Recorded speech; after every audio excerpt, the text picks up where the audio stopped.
Hi guys. So di ataron sa trabaho guys. Sa namang orasan naman.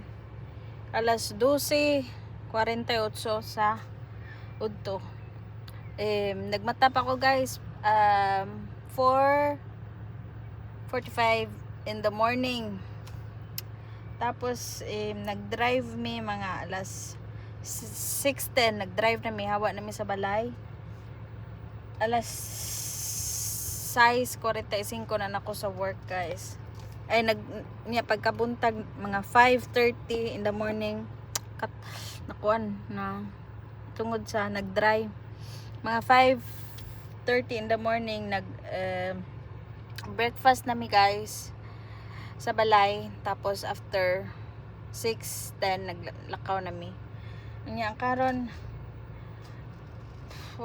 alas kuan na guys, alas 12:49. Bag-o ra jud ko nahuman sa akong trabaho.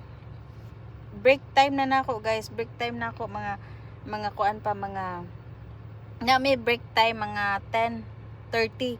Pero kay tungod busy kay daghan kay akong schedule sa akong ang nakalinya nga akong trabaho nga akong tabangan.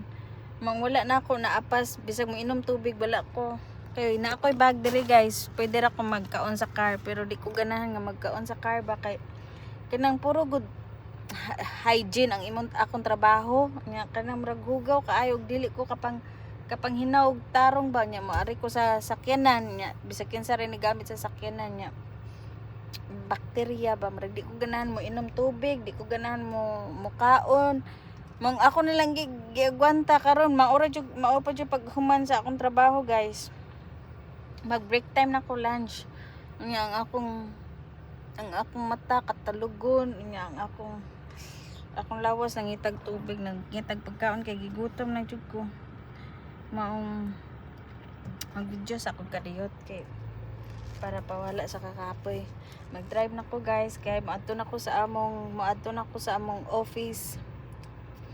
Kaya kung asa man mag-break kay gigutom na jud ko, maayo lang jud nagdala ko pagkaon kay wala na jud ko kaon ani, alas 3 pa ko mahuman. Karon rapod. Pero normally sometimes mahuman ko 12:45. Karon kay nang luspad na wala pay kaon. Bye. Maadto na ko guys kay igutom na jud ko. Bye-bye. Kay ang akong next na ko nga tabangan nga tigulang nga akong tabangan kay alauna 44 pa. So mag-drive sa ako kay para mo lingkod pug ko og mukaon. Bye.